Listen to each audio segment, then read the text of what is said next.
All right, so we are going to go ahead and get started.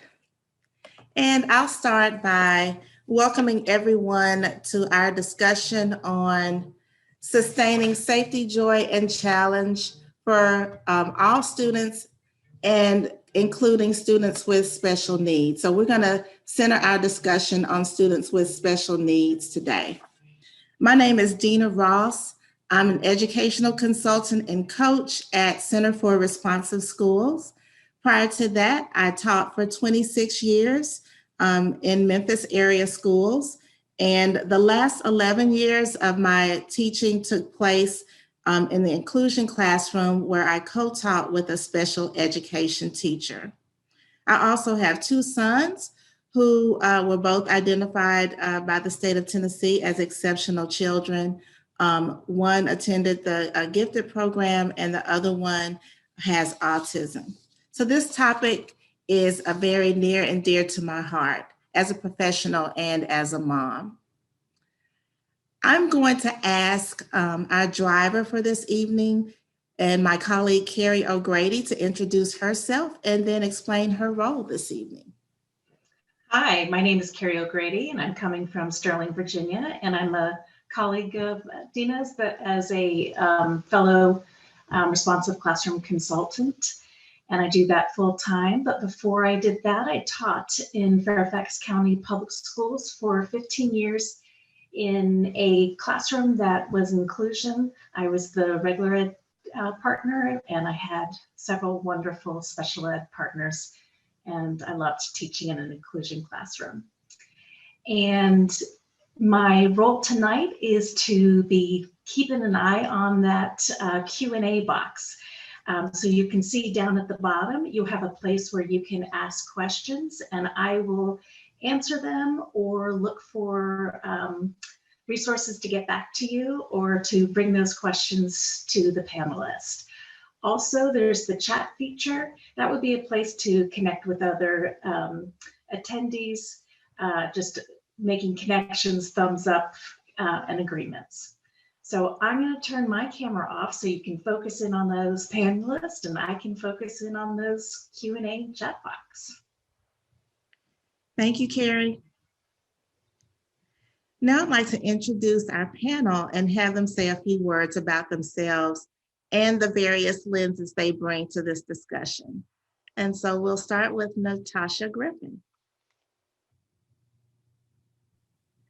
Hi, I'm Natasha Griffin. I'm a former social worker in the school setting. Now I'm a stay-at-home mom turned homeschool mom to two children who are both twice exceptional, which I'll get into a little bit more later. I also am from Memphis, Tennessee.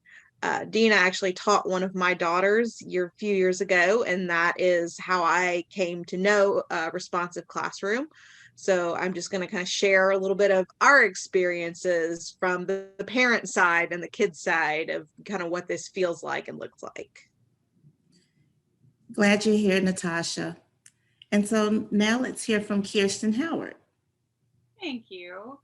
Hi, everyone. My name is Kirsten Howard. I am coming to you from Annandale, Virginia, but I'm a New Englander at heart.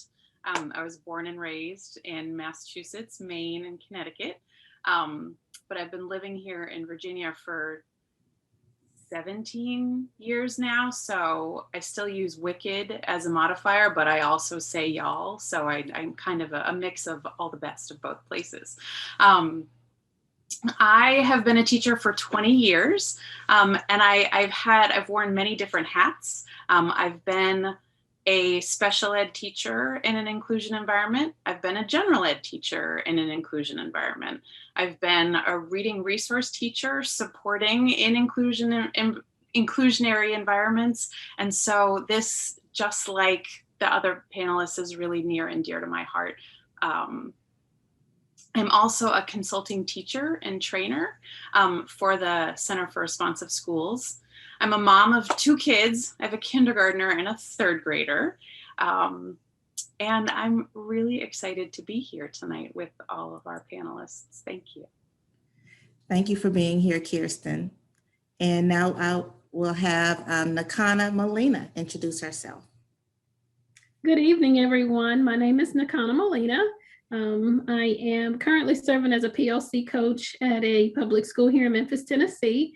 And Dina and I actually taught together at a school where the entire school was a responsive classroom school, where most teachers use responsive classroom techniques in the classroom. I was in the classroom for 15 years, so along with some of the things that some of the other panelists have shared about teaching in the special ed setting. I've also had experience with that as well, along with gifted and talented students. And where I currently teach, or currently as a PLC coach at the school that I work in now, we have a large population of ESL students. So that's a new experience for me that I'm learning about. So glad to have you here, Nakana. And now we'll hear from Aina Pannell St. Cyrin. Good evening, everyone. It's good to be here with you. I am a special education teacher who is teaching in public schools in New York City. My school is actually based in the borough of Brooklyn. I have been a special education teacher for almost 3 decades. I've been teaching special ed for about 27, 28 years. Started out as a self-contained teacher, working in self-contained classes, and then now I'm teaching in inclusion classes. That's the bulk of my special ed experience. I'm also a mother of 2 students, both of whom have had IEPs in the system. One graduated from college already, and then the other one is in college. And I'm a wife and a daughter and a sister and yada, yada, yada.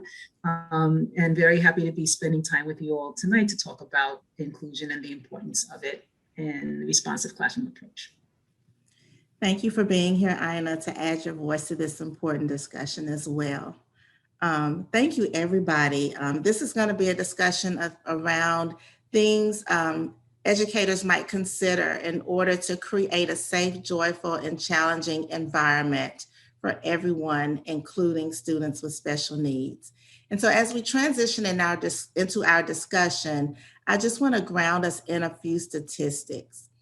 As of May 2020, the data from the National Center for Educational Statistics showed that we have 7 million students receiving special education services under the Individuals with Disabilities Education Act. And these students represent 14% of all public school students. And then the last statistic I would like to share is that 71% of students with specific learning disabilities spend most of the school day inside general education classes. And so for the sake of this discussion, we will define students with special needs as students with individual education plans, students with needs covered under Section 504, the neurodiverse, and students who otherwise show a need of support. And that will include students who have not yet been identified or diagnosed. So Aina and Kirsten, let me start with you. You've both been in co-teaching partnerships, and there has been some debate in the education community about what constitutes the least restrictive environment for students with special needs. Why is inclusion important? And how does the responsive classroom approach support optimal learning for everyone? All right. So something that I think about when I think about the importance of inclusion and how the responsive classroom approach supports that is that, in schools and in classrooms, we are trying to build a community. The practices of the responsive classroom approach allow us to work on building that community. And I always envision it as what I'm trying to do in the classroom is build a smaller version of what we want for our society. So to build this little microcosm within our classroom. And the goal of that is to build a space where everyone can thrive. Everyone can get what they need to learn and grow, where there's no hierarchy where they see everyone represented, where they feel represented, and where they recognize that everyone has strengths and everyone has challenges. And some of the strategies that we use, academic choice, morning meeting, interactive modeling, interactive learning structures where kids are talking to each other, so many of those support that inclusionary model. And I know, Aina, you were going to talk a little bit more specifically about morning meetings, so I will stop there and I will let you jump in. Regarding morning meeting, it is a responsive classroom approach that really supports what inclusion is all about, which is making sure that everyone in the class has a voice, everyone in the class is accounted for, everyone in the class is part of the community. And that community building that happens with morning meeting is very simply, laid out every morning for half an hour, 20 minutes. But what it's actually doing is it's actually allowing the students to learn about each other, to understand that they're members, and to understand that even though they have their differences and that they all unique, that they all come together in this one community of learners. And you continue to build that community on a daily basis. And then as you do that, they understand that they do have strengths from each other that they can model for each other, whether they're the general ed student or the special ed student. They can model for each other in that community, and in the creative environment that is supporting their safety, their braveness, and their ability to account to each other. And so that's one of the things that I think responsive classroom, especially in an inclusive setting, can offer to students.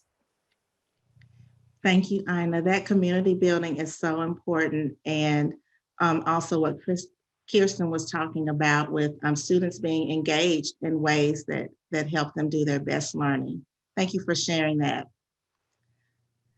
So Natasha, thank you for being here to add your voice and the voice of all caregivers of students with special needs to this discussion.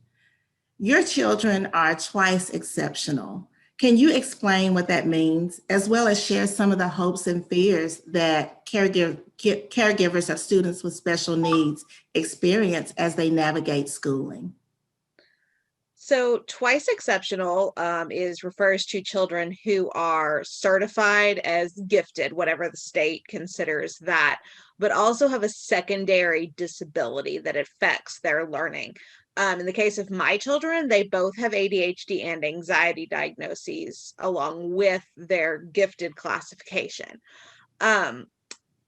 They were both diagnosed in about second grade. They already had IEPs for their gifted, so it was kind of an easier transition for us than it would be for some.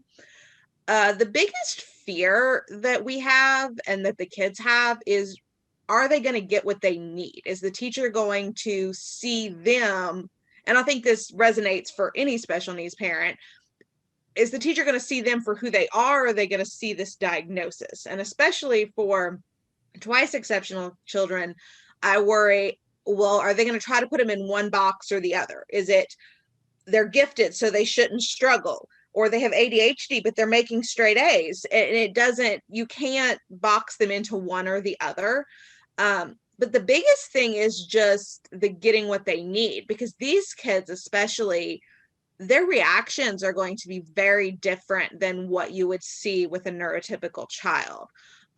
One of my daughters, when she is faced with something that's hard or different or new, she really just shuts down. It's an immediate reaction, so she can process it, but the anxiety kicks in and the panic kicks in and she shuts down. And it's very easy. And we've had teachers read that as defiance, and, well, she's refusing to do work, she doesn't want to do this. And it's not. It's her brain is just frozen. It cannot do anything more. And that's just one example of how out of the box these kids are. And that's so important to remember, because you cannot put any special needs kid in a box, but especially these twice exceptional children, because they're the ones that if you give them the right tools, they're going to create new boxes. But you just have to be willing to work with them.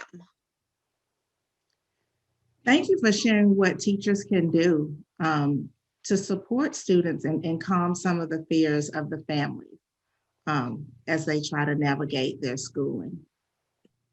Now, Nakana and Aina, your students have spent either most or all of the pandemic learning in virtual classrooms.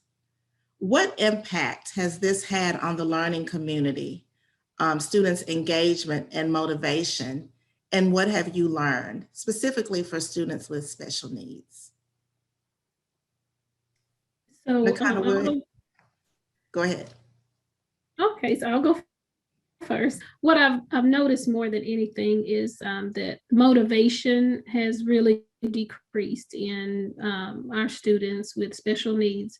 I think that being in the in-person environment, our students are able to get the one-on-one attention they need. They're able to also, with morning meeting and with all of the responsive classroom activities and things that are brought into the school day, they're able to gain so much being around their peers in person. So teachers have had to be really creative, and those who could be creative or can be creative, they've done a great job of assisting our students where they, wherever they can meet them.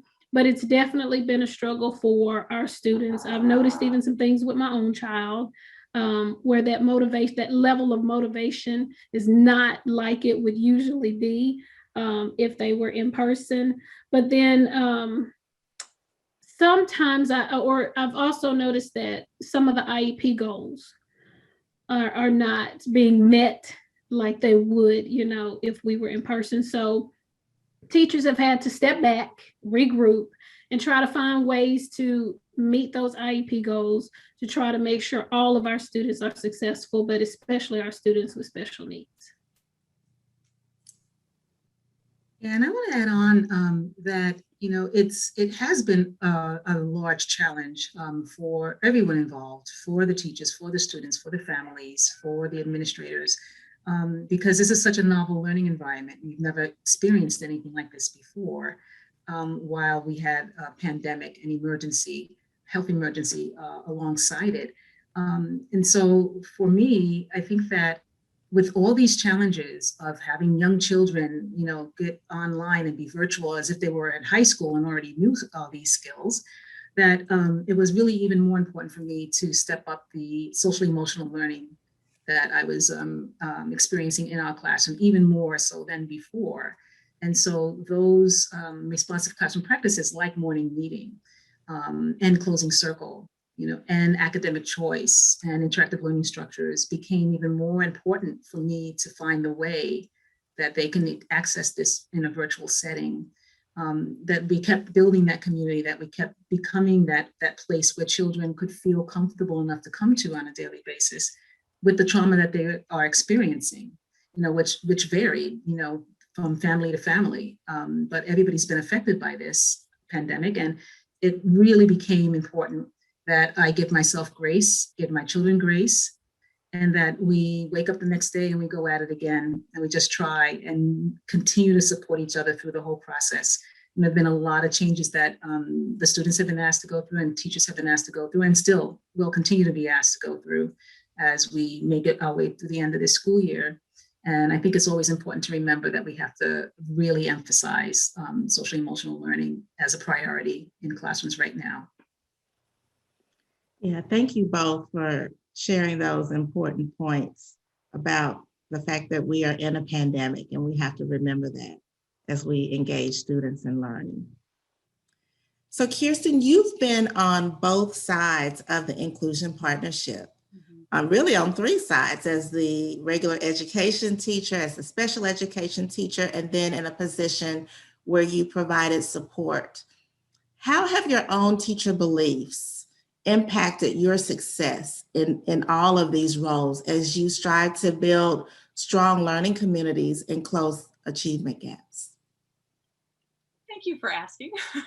I feel really lucky in my career because I almost feel like everything I learned brought me to the next thing. So, I started out in college planning to become a general ed teacher, and I took a course in teaching students with special needs, and I was like, oh, I need to know all of this. So that's what I went to graduate school for. And being in graduate school with the lens of a general ed teacher wanting more knowledge, I went into that. But then everything that I learned in graduate school, I said, oh, okay, I need to, yeah, I was going to be a special ed teacher. And then I said, no, all these things I'm learning that I'm doing to support children, I need to use that in the general education environment. So I became a general ed teacher with this other knowledge. And then I took a responsive classroom course one summer, and I was like, oh, this impacts every child.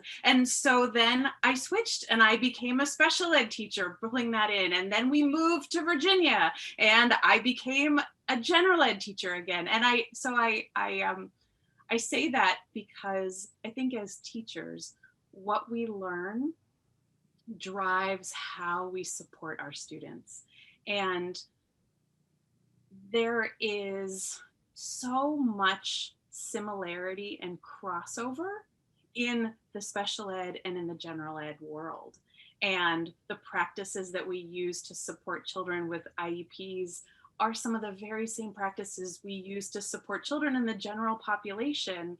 And I feel so lucky to have had the opportunity to learn so much from my students, from colleagues, from professors. And I think the only thing that it has done has strengthened my students. It's built their intrinsic motivation. It's built their self-concept of themselves as a person that can learn and make mistakes and keep going. And I think that is the biggest thing, because isn't that what we want? We want adults to come into our society being willing to make mistakes and own them and to learn and go on from that too. I could go on for another hour, but Well, I'm going to say absolutely and amen to that. And it's so exciting to hear about your journey as a learner, as an adult learner, and how all of these big pieces of your college courses and then the responsive classroom came together to create the classrooms that you built for your students. So thank you for sharing that. Natasha, one of our focuses in responsive classroom is to build on each student's capabilities as they tackle new content and take risks while learning. And we also want students to feel known in the community for their strengths and their talents. What are some strengths and interests you've discovered in your daughters that could remain hidden if they aren't understood and leveraged by their teachers? So both my kids are so very different, even though they have such similar diagnoses and everything. They could be a case study in the variations, but they both have really unique strengths that teachers have identified in these responsive classroom settings. In third grade, my younger daughter's teacher realized that she loves math and robotics and computers. And so she got approval from the school to make an opening in their robotics club for her, even though it's not normally open to third graders, because she's so far ahead in math, we knew she could do it. And this child who's normally super quiet and doesn't talk just came out of her shell and was like the leader of the robotics team.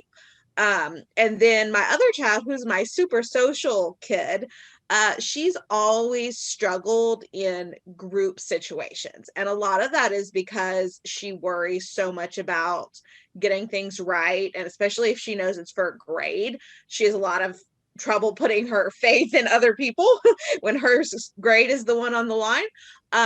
So in your class, she actually, we figured out that she's a very good leader.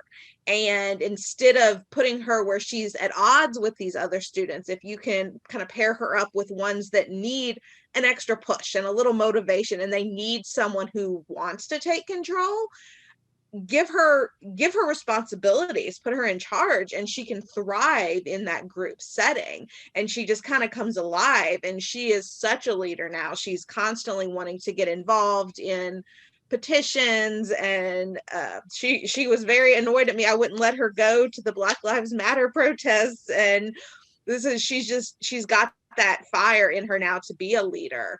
And I just will tack onto that once these strengths are identified, it's super important to keep building on it. Touch base with the parents and the teachers that they've had in the past. And hey, what works with this kid? What doesn't work with this kid? So that you're not spending the first 9 weeks repeating the mistakes of the previous year. It's like, oh, we know she's a leader. Put her in this role and you're just going to bypass some of these struggles. Thank you, Natasha. I remember those leadership qualities and conversations that you and I had that year. Nakana, there is a lot of focus in the educational community on learning loss during the pandemic and what it's going to take to get students caught up when they return to in-person learning. What is your thinking about how this will impact the education of students with special needs? And what is your guidance for teachers as they plan for success for these students? So I think first off, we have to be very careful about using the term learning loss because we're in a pandemic and everything in this world pretty much to a halt. So when you think about the term learning loss, I feel like our students have lost things that affect how they, and that will affect how they are currently learning and how they will learn in the future. And so it's going to take some time for us to really understand the effects of the pandemic by itself. I think we have to be careful in what we focus on, what we choose as far as when we say learning loss, are we going to focus on social emotional, which impacts how students will learn? Or are we just going to strictly go in the, bust through the front doors and only focus on academics? And so we're going to be in a pretty bad place if we choose the latter. So I think as far as, our students with special needs are concerned, I think when we do get to the place where we're all back in person and we can do things the way we want to say we normally would do them, but I don't know if normal is going to be that way anymore. But we really have to make a plan and focus on the things that really do impact education and not just on the academics alone. And then as far as supporting teachers with that and planning for our student success, teachers have been through a lot. I mean, and they're still going through a lot right now. I'm in a situation where I don't mind sharing. I work on a staff where 3 people have lost a spouse to COVID. So we have to make sure that we take the time to take care of people. And I know we feel like it's okay to say learning loss, but I'm not really sure if that's the term that should be used because everything stopped. And I want us to focus on some of the things that maybe our students have gained, but then also be very careful about how we approach education and what we choose to focus on. And I definitely think with our special needs children and all of our children, that social emotional, the impact of how we approach the social emotional needs of our children, it's gonna really be something it's gonna be like a determining factor on how academics will look. So. Thank you for sharing that perspective, Nakana. The language that we use is going to be so important going forward as we move back into brick and mortar buildings and try to resume and pick up where we left off before the pandemic. So I want to ask Kirsten and then come back to you, Nakana. One of the guiding principles of responsive classroom is how we work together as adults to create a safe, joyful, and inclusive school environment is as important as our individual contribution or competence. How does this principle live in your work as you bring adults together around creating safe learning spaces for students with special needs? I think about that in relation to some things that my colleagues just said tonight, that, when we talk about the professional learning environment, the adults that work together, successes in schools happen when the adult community has a strong relationship with each other. Natasha, you mentioned teachers touching base with previous teachers, talking about things that have worked for children and using that as they go forward. Nakana, you talked about making sure that as a staff, we're taking care of each other, that we are taking care of people. And that means that as an adult community, we need to not just be the special ed team or the general ed team. We need to be the school team. We need the chance to come together and see what our shared vision is, make sure that we have shared values, get to know each other as individuals, and outside the classroom, like what are we passionate about in education and what are we passionate about in the world, and recognize that the things that make us the same and the things that make us different make us richer. And I think that all of that is what drives success. Any school that I have worked in, and I've worked in a lot by this point, when there is that strong adult community that is nurtured on a regular basis, that is what creates a space where teachers want to come to work, because it's a hard job, but they don't want to do anything. They can't think of anything else they'd rather do, because they're with people that are trying to do the exact same thing that they are doing. So yeah, it's all about the community. Thank you. Thank you. Yes, and I agree completely with you, Kirsten. And to sum it up, I mean, I could say the same exact thing that you said, because it's so true. But it's so important for us to remember that we have to make sure our students are taken care of and they get what they need.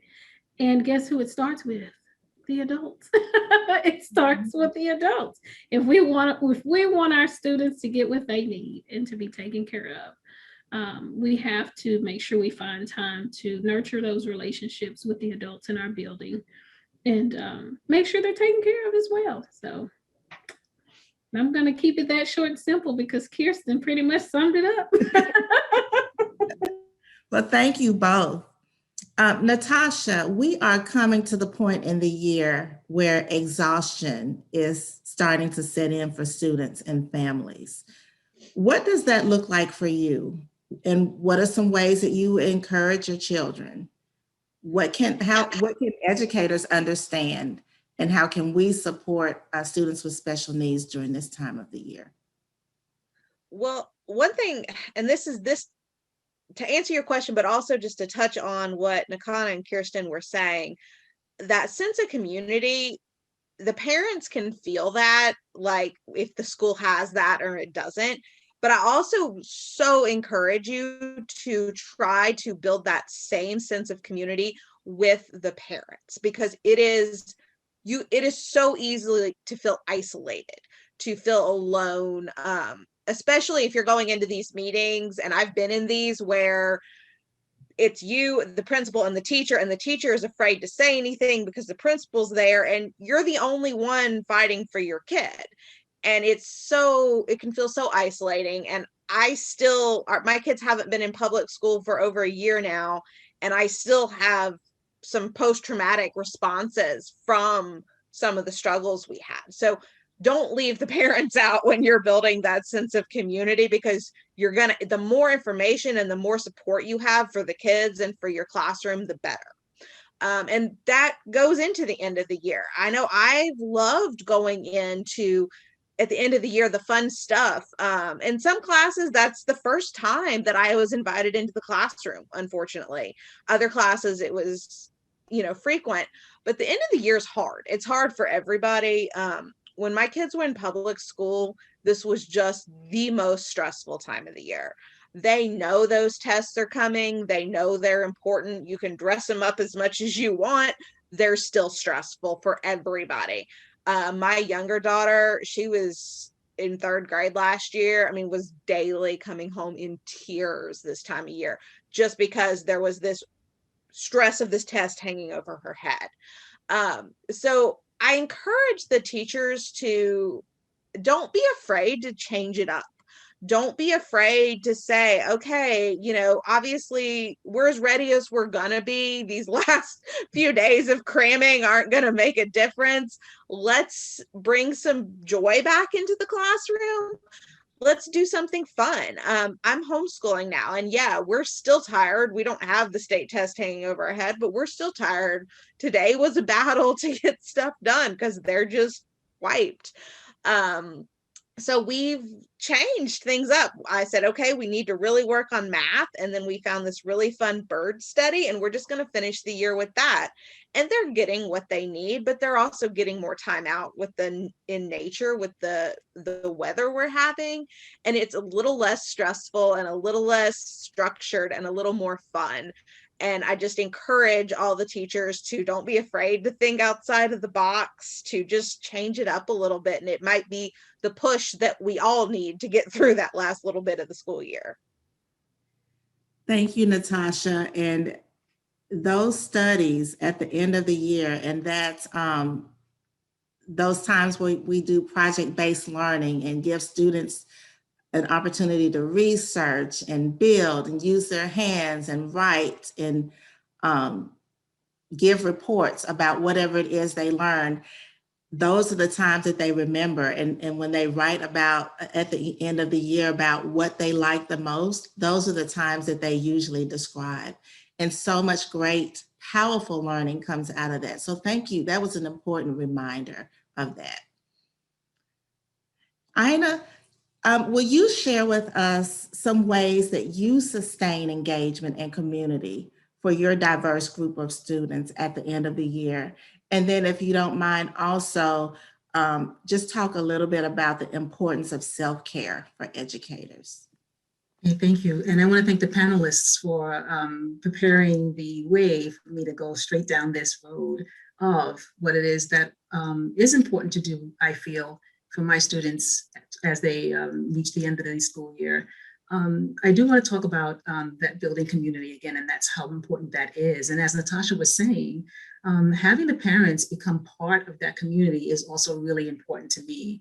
So when birthdays go by, we invite the parents in for a birthday circle. We're having a birthday circle tomorrow morning in a morning meeting, as a matter of fact, where family can come and engage with the birthday wishes that we're going to have for this one child. We do that for each and every one of our children in our morning meetings or in our closing circles. So engaging the family in celebrations that we have when the children have published something, even though we're in a virtual world, yes, they still do publish. They're writing, they publish their projects. So we invite the families in for that. Having them do more project-based learning where they get to have their strengths as the guide for what it is that they're going to do in the project is also very important, because all the children have strengths. It doesn't matter what their backgrounds are and how diverse they are, they all have strengths. And if I just pay attention to the strengths, then I can find ways to access the curricula for them, because I'll know, okay, well, this child likes BTS. So BTS can be change makers. Yes, they can. They can have an impact on the world. Yes, they can. So why don't you research BTS? Because I know how much you love them. I see them in your screens every morning when we log on. So finding ways for the children to access the curricula is really important through those academic choices. Giving them choice is also very important, because that will allow them the opportunity to get motivated, to stay engaged. We're in the long haul here, and now we're nearing the end. And so it's been hard. It's been hard to do this virtually day after day. And so allowing them the opportunity to use their strengths and use their likes and their interests in the curricula to access, what it is that we're learning is really very important. I also want to talk about teacher language too, my language with the children. I take that very seriously. So when I'm interacting with the children, I make sure that my language is supportive, that I can reinforce concepts with them. And that, I also let them know that they can do this and I've got their back when they feel like they can't. And so in our community, we want to make sure that we are supporting each other at all times in what we do. And then I just did want to speak a little bit about the learning loss, quote unquote, that we're hearing a lot about in the media. And in a responsive classroom, we work on a lot of learning, and it's not just academic. And so we work on cooperation, we work on responsibility, we work on having empathy and self-control and being assertive. And those are big learning lessons that during this pandemic, those children are walking away with. That is not a loss, that's a gain, because we know that one day those children are going to grow up and they're going to become citizens, and they're going to be so much the better because they learned about cooperation during a pandemic. They learned about responsibility during a pandemic. They learned about empathy during a pandemic.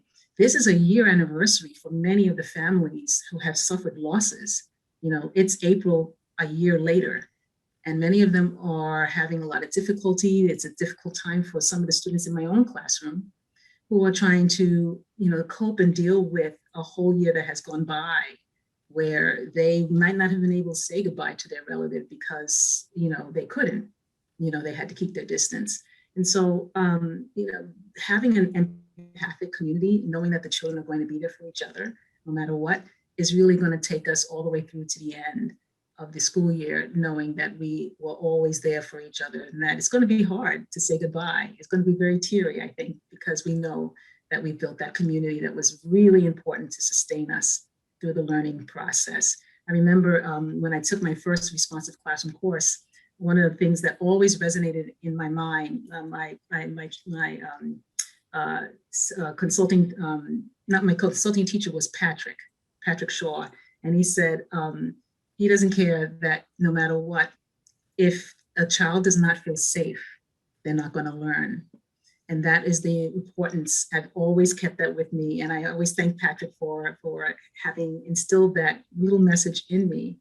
And that's what my goal is to really make sure that they have that safety, they feel that community, they feel that they are supported. For teachers, I learned the hard way that self-care is paramount. You know, that we give a lot. If we take our job really seriously and we're really working for our communities, it can be really stressful during a pandemic. And I didn't realize how much I needed to emphasize my own self-care. And I gave until one day in the beginning of the school year, I just broke down and cried because it just became overwhelming. And that was a day that I realized that I wasn't taking care of myself. And so being able to have just those moments where you can take a walk, or maybe you can watch TV that night, you know, and just allow yourself to give up, you know, the work for a night, you know, turn the phone off or turn the phone on and have conversations, you know, with those people that you want to gab with. Whatever it is, whatever your pleasure is, you know, you should find it and make sure that you're nurturing and nourishing yourself, because you'll be all the more richer for your community when you return the next day. Thank you so much, Aina, for making all of those points and then ending with how important it is for us to take care of ourselves. Because if we fill our cups, it'll overflow onto the children. And that's what's so important. So that is the end of our planned questioning. And I'd like to give our attendees a chance to go into the Q&A and just post any questions that you have for the panelists, and then we'll get to those questions. And as people are taking the opportunity to do that, let's just have another round and just share any other thoughts that may have come up amongst the panel as people were sharing their answers to all of the questions that I asked. What are some thoughts that came up for you, or some things that you thought about saying? Well, one thing that I thought of is, and everyone's hit on this, is that what these children, my kids are not in public school this year, but in general, the social emotional skills that they learned when they were in these responsive classrooms were so huge. And special ed kids in general, that's an area that they usually struggle with.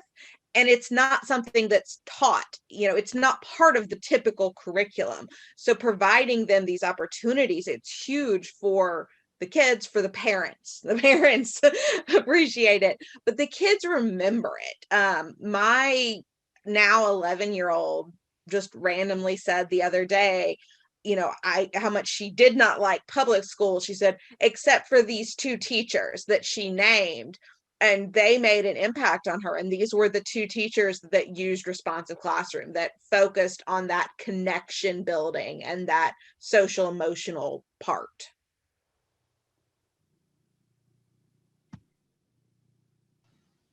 Thank you for So- sharing that. Go ahead, Ina. Yeah, I'd like to add that, the pandemic has given us an opportunity to reimagine and reinvent education.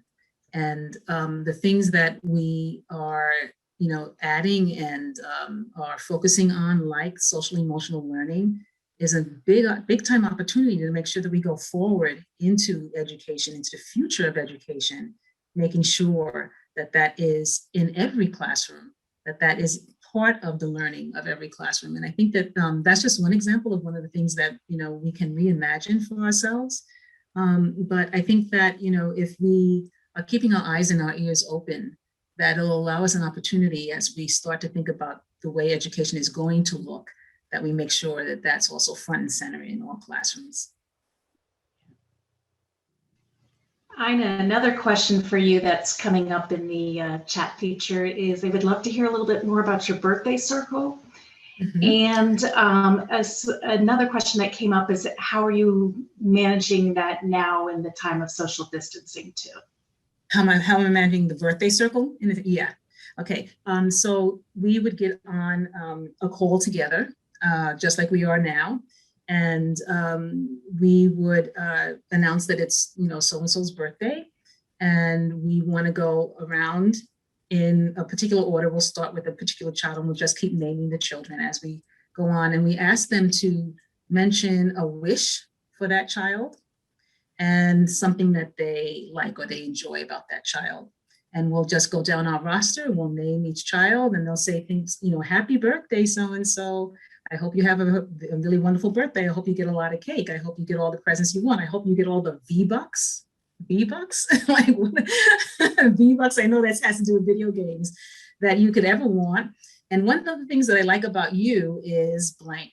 You're a really patient person. You're a really supportive friend. You're really, and so I hope you have a very happy birthday. Okay, thank you. And then I'll say, Dina, you're next. Nakana, get ready. Carrie, get ready. And then we'll just keep passing it around the circle.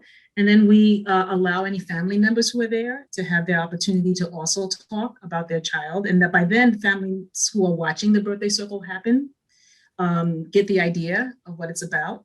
And so they say what they like and love about their child and what they wish.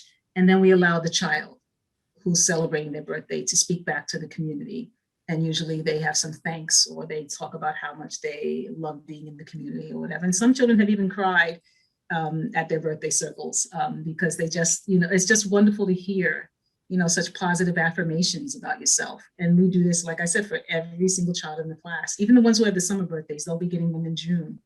And so it's really important, for them to have that moment of recognition and affirmation. And that's all social emotional learning. I have to say, plug that social emotional learning, and that's also, making them feel like they're really part of the community as well. Another question that came up in the chat is that someone has a student that is going through trauma. On top of COVID, there's an eviction, and this child has a learning disability and struggling academically. So this is to anybody on the panel. What can we do to help students when they're going through an additional trauma in their lives?